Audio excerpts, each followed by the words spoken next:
नमस्कार, वंदे मातरम। मैं हूं श्यामगिरी। आप देख रहे हैं हमारा चैनल मुद्दा भारत का। मुद्दा भारत का यानी मुद्दा आपका।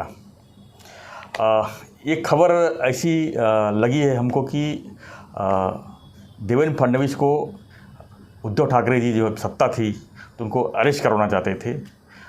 इसी पर हम चर्चा करेंगे हमारे सहयोगी सत्य जी से। सत्य जी, इस खबर में कितनी सच्चाई है कि देवेंद्र फडणवीस को जो है एमवीए सरकार जो है शरद पवार जी और उद्धव जी जो प्लान बना लिए थे पूरा कि इनको किसी तरह अरेस्ट करना है। सर, कैसे है कि एक बात देवेंद्र जी फडणवीस के बारे में हमारी धारणा और भूमिका पक्की होनी चाहिए कि वो बोलेंगे नहीं किसी मुद्दे पर, मगर झूठ नहीं बोलेंगे। जब भी बोलेंगे सच ही बोलेंगे। तो जब वो खुद कहते हैं कि मुझे ख़त्म करने का एक बहुत बड़ा षड्यंत्र ठाकरे और पवार ने रचा था, तो अभी ख़त्म करने की बात वो पॉलिटिकली ख़त्म करने का, तो पॉलिटिकली ख़त्म करना है तो फडणवीस जैसे आदमी के बारे में कोई जलशिवार जैसी उनकी जो योजना थी उसके ऊपर ही एक्विजिशन उन्होंने चालू किए ही थे कि भाई इसमें कुछ घोटाला है। मतलब अजित पवार इनका वो अलग जल सिंचन का ये था, जो इनका जल शिवार का था। तो ऐसा मैच करके दिखाना चाहते थे कि भाई हमारा ये मुद्दा है तो तुम्हारा ये मुद्दा है। और भी कुछ मुद्दे ऐसे थे कि जिसमें वो फडणवीस को फंसाना चाहते थे। फ़ोन टैपिंग का भी था एक। हाँ, फ़ोन टैपिंग का था जो रश्मि शुक्ला का था, उसमें भी वो उनको फंसाना चाहते थे कि भाई उनके कहने से रश्मि शुक्ला ने किया, ऐसा भी करना चाहते थे। और मुझे ऐसा लगता है ये सिर्फ इसलिए नहीं हुआ क्योंकि केंद्र में मोदी और शाह थे। अगर मोदी शाह केंद्र में नहीं होते और ठाकरे पवार को ये दहशत नहीं होती, दहशत ही शब्द, भीति नहीं, दहशत ही नहीं थी कि नहीं होती कि भाई हम जो भी फडणवीस के साथ करेंगे उसके 100 गुना, 10 गुना नहीं, 100 गुना मोदी शाह अपने साथ करेंगे, फिर हमारे भी सब आसपास जितने हैं सब अंदर जाएंगे।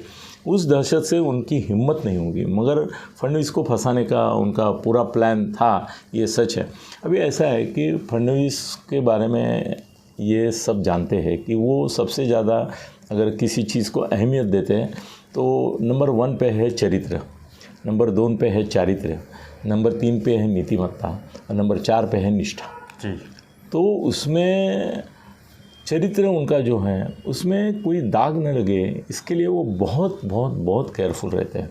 तो उन्होंने जो भी किया, जल शिवार का किया या इसमें पॉलिटिकल एक्टिविटीज़ में किया, उसमें देखो उनके ऊपर कभी किसी की हिम्मत नहीं हुई इस तरह के आरोप करने की। अभी खोके बोल रहे हैं जी, उसमें वो शिंदे साहब के ऊपर पूरा ये कर रहे हैं, टारगेट कर रहे हैं। इसमें ऐसा है कि फडणवीस साहब इस तरह की जो बातें होती हैं ना उसमें कभी इन्वॉल्व नहीं होते।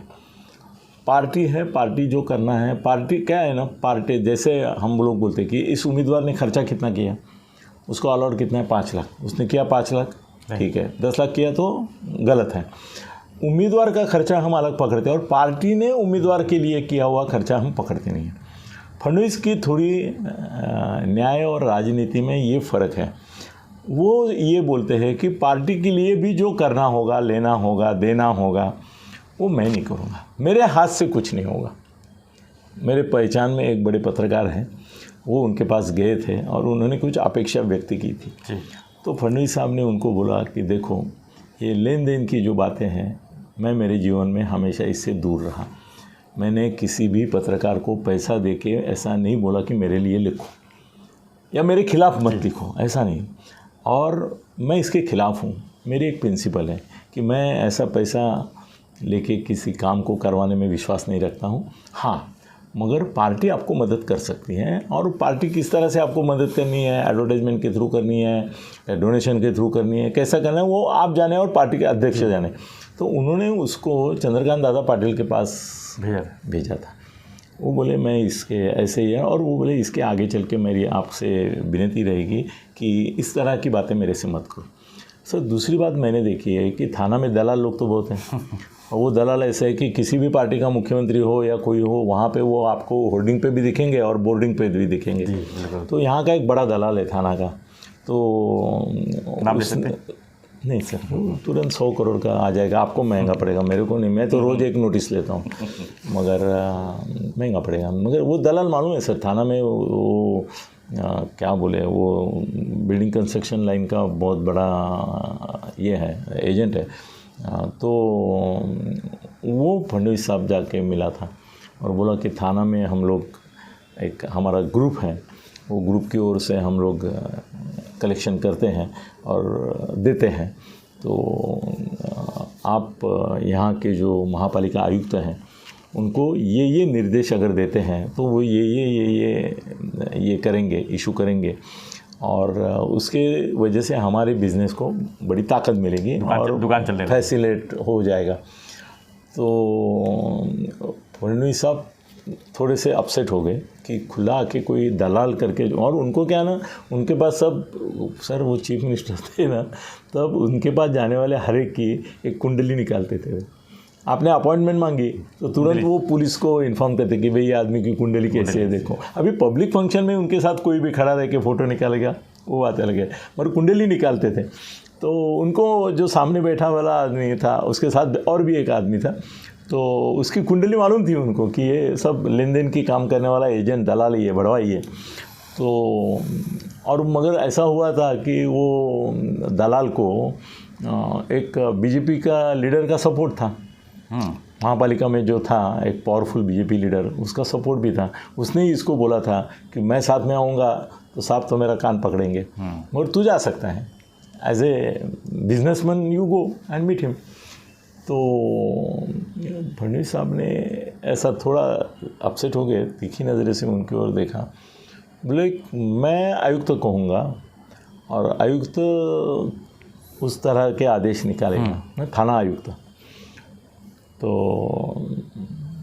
आपको विश्वास है कि मैं जो कहूँगा वो थाना, उन्होंने भी देखो कैसा गेम खेला कि मैं जो कहूँगा वो थाने आयुक्त करेगा, महापालिका आयुक्त। मेरे ख्याल उसमें संजीव जायसवाल थे इसमें। सर अभी फडणवीस के कार्यकाल में दो थे। तो अभी उनमें से एक का नाम नहीं लेंगे हम, तो दो थे, इतना सबको मालूम है। तो बोले वो करेंगे, ऐसा आपको विश्वास है? तो दलाल को एकदम चैतन्य आ गया, उत्साह आ गया, उसको लगा कि भाई फडणवीस भी पटने के मूड में है, खाली उनको दिक्कत लग रही है की आयुक्त मानेगा।